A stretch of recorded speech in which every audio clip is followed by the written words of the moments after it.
Welcome to another video, guys, and I think I just did the millennial pause, which I learned about today. Anyways, today we're going to talk about Greta Thunberg, who is the best of us. She has been on the forefront of climate activism for at least a decade now, and she has recently taken up the cause of the Palestinians because she has moral clarity. She was also on the global Sumud Flotilla and was one of the people who was kidnapped illegally in international waters by Israel. So yeah, let's get into it. We got a couple videos and to react to, plus an article to go over. So Israel's brutal treatment of Greta Thunberg exposes tyranny, not a democracy.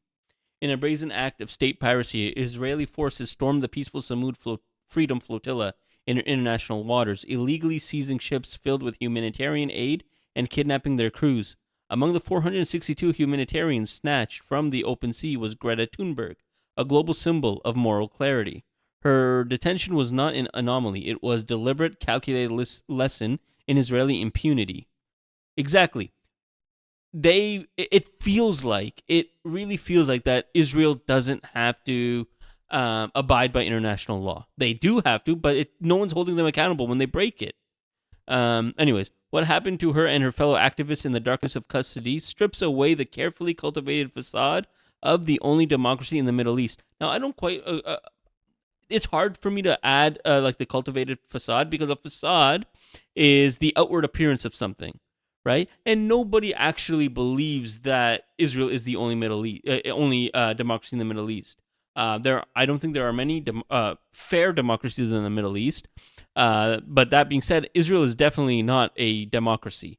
We know that from the very fact that there are so many people living under a different set of rules that are under the boot of the Israeli government. People in the West Bank, they are subject to Israeli enforcement for whatever reason.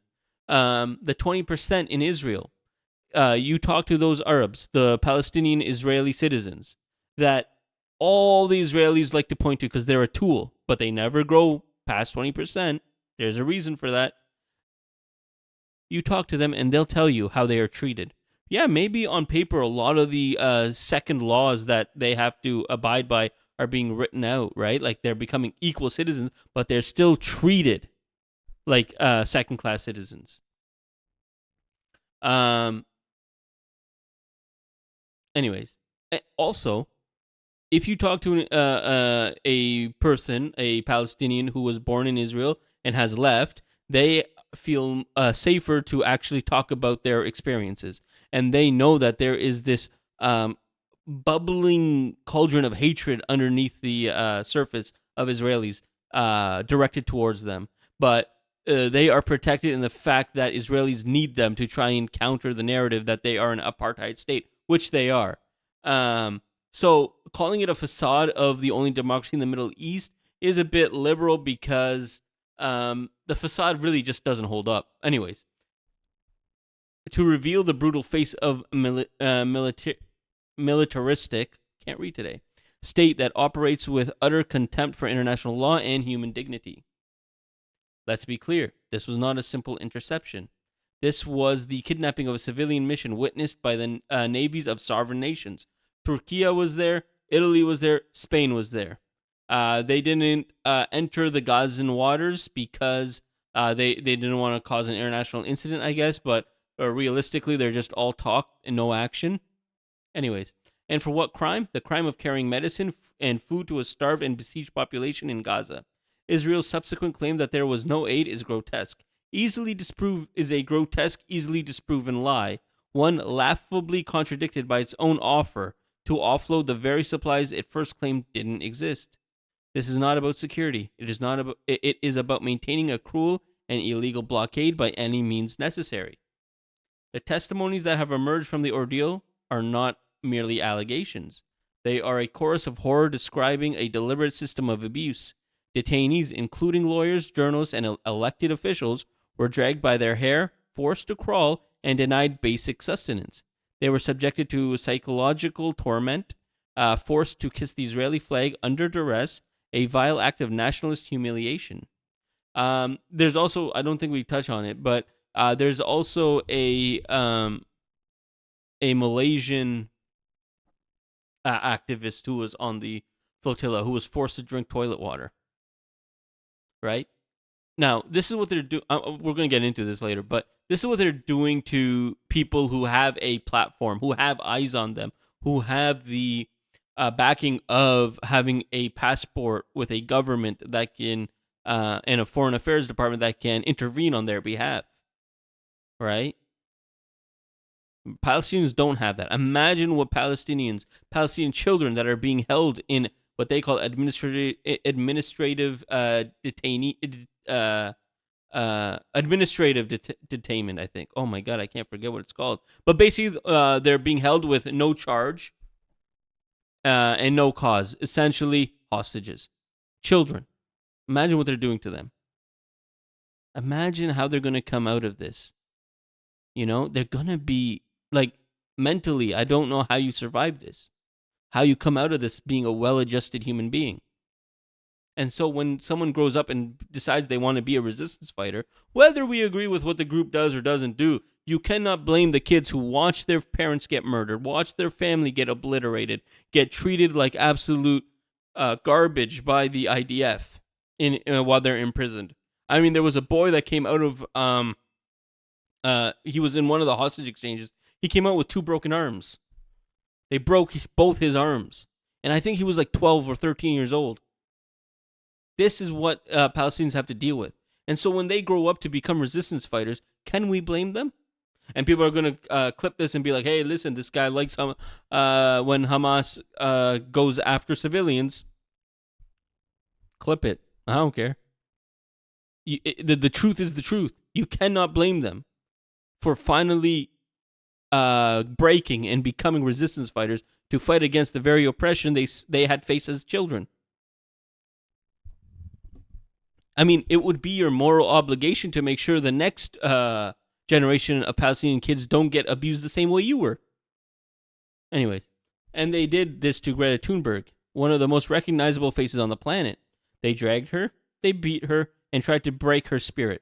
If this is what what Israel dares to do to a white Western Nobel Prize nominee under the world's gaze, one must shudder to imagine the unspeakable torment inflicted upon nameless Palestinians who disappear into their dungeons every day, far from any camera or headline. Exactly what I just said.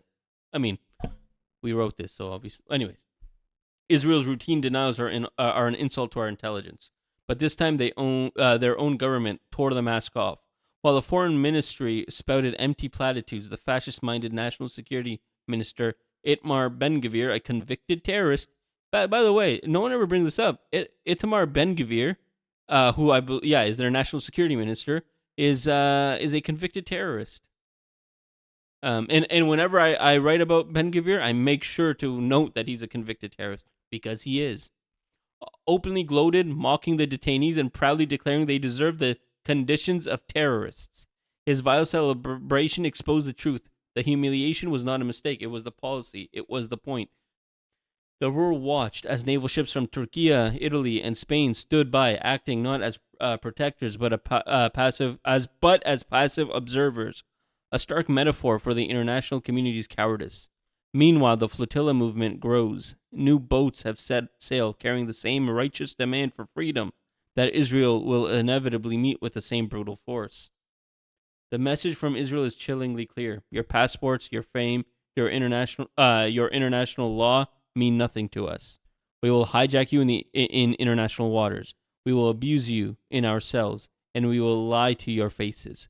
The ordeal of Greta Thunberg and the Sumud Flotilla is not just a story of one intercepted mission. It is a blazing indictment of a state that has shed any pretense of democracy, revealing itself as a rogue nation that revealing itself as a rogue nation that believes might makes right, and that cruelty is a legitimate tool of statecraft. I mean, there's not much else to say. I've already talked about it earlier. First off, Ben Gvir trying to make these guys sound like a terrorist is crazy. Because what are terrorists? They're people who enact violence in order to enact political change, or You know what? Why don't we look up what the definition of terrorism is instead of me waffling like this? Oh my god, I spelled it wrong. The unlawful use of violence and intimidation, especially against civilians, in the pursuit of political aims. So basically, what I said. Can we say the global Sumud Flotilla was doing that? In what way were they using an unlawful use of violence and intimidation? In what way are a bunch of small ships carrying baby formula using violence and intimidation against Israel, who have a flippin' navy? Especially against civilians. If anybody was a target of the global Sumud Flotilla, it would have just been the Navy, which is not civilian anyways, in the pursuit of political aims. The pursuit was to open a humanitarian corridor for aid to get into Gaza. So this idea that they are terrorists is just crazy. And the fact that a convicted terrorist is proud to be treating them like terrorists is even more infuriating. But anyways, let's go ahead and watch this. Jag blev precis släppt från ett israeliskt tortyrfängelse i öken. I just got released from an Israeli torture prison in the desert, and honestly, I don't really know what to say because no matter what we say, nothing is going to bite. Nothing is going to lead to action from our governments. Finns det inget som biter? Det finns ingenting som leder till handling. Even though under international law, they have a legal obligation to act to prevent and stop genocide. Rättslig skyldighet att agera för att förhindra och stoppa folkmord. Det som hände. But this has been said thousands of times already, and as I said, it doesn't bite. Yeah, she's completely right. When a genocide is happening, it is absolutely the obligation of the international community to stop it. And not one of them is doing it. Not one. A lot are talking about it. Colombia, Malaysia, Indonesia. They're talking about boots on the ground, but they're doing nothing about it. Colombia seems to be, honest about it. They seem to actually believe or actually want to send boots on the ground, but they're looking for more international partners. Of course, nobody's coming forward. Egypt, their collaborators. All the Muslim and Arab leaders and countries are collaborators. Even if they aren't actually collaborating with Israel, the fact that they are not stepping in to try and stop this shows that they are, their complicity is collaboration, essentially. Anyways. Do not let me and other volunteers on the flotilla be a distraction. And what Israel did was mainly not to illegally abduct us in international waters and abuse us in prison, but it was that it stopped a humanitarian mission and violating international law by preventing humanitarian aid from entering Gaza, a population that are being systematically starved by Israel. And this is a blatant violation of international humanitarian and maritime law. Israel does not have immunity from international law, even though it might seem like it from their genocidal propaganda. No human being is worth more than any other, and that also applies to Israelis. Israel think that they can get away with only recycling their old arguments and smear campaigns to justify their atrocities without addressing the evidence of them committing a genocide. But the world sees through their desperate lies. Terrorism is defined as the calculated act of using violence to incite fear in a population for political control. Is that really what this peaceful humanitarian mission carrying food, medicine, baby formula in line with international law was doing? One can really ask who the real terrorist is here. The war criminals have hate, lies, and weapons. Justice will prevail. Free Palestine. She said what I said at the end. Sort of. I hadn't watched that. Exactly. I had to look up the definition. She knew the definition, so kudos to her. But yeah, she's completely right. Justice will prevail eventually. I am afraid that a time will come, though, that we will that Palestine will become what Canada is today.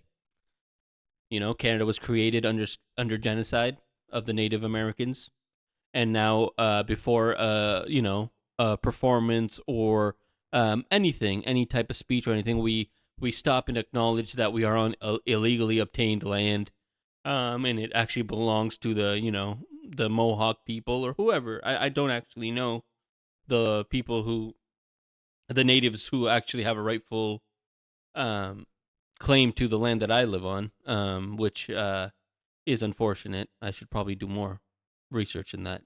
But I'm afraid that's what's going to happen with Palestine. In when I'm a senior citizen, people will talk about Gaza and they'll do a land acknowledgement. Yeah, this was the rightful land of Palestinians, and they were genocided, and we are eternally grateful to be the custodians of this land, and whatever. But those are just words.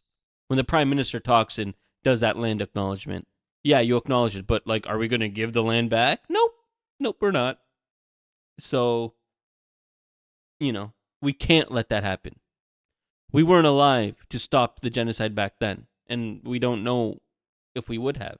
Whatever you're doing today for Palestine is what you probably would have been doing for the natives back then. We couldn't have stopped that because we weren't around. We are around for this one, and it will be the shame. It would be a disgrace, and it would be an utter mark of upon our humanity if we allow it to happen without a fight, without trying to do something. Anyways, I'm gonna end it there. Thank you for watching. As always, I do have that little blurb I should be giving you guys about. Oh, you enjoyed this? Please support the Tungsten Wire by subscribing. It's free. We take no corporate money, no sponsorships, and no pay-to-play deals. I'm not going to read the whole thing. I read it every video, and honestly, if I really cared, I would have memorized it. Let's be frank. So yeah, if you like this, please subscribe to the channel. If you don't want to subscribe to the channel, no biggie. Just like the video, comment, let me know what you think. And if you can, the best way to support us is going to thetungstenwire.com and subscribing to the Substack. That would be a great help. It only takes a second. It makes a real difference. It helps us in the algorithm, and it is free. And even if we ever turn on a monetization, understand that all of our content will be available and will never be behind a paywall, at least on the Substack. Yeah, I don't even need to worry about that. But anyways, thank you for watching. Peace be upon you.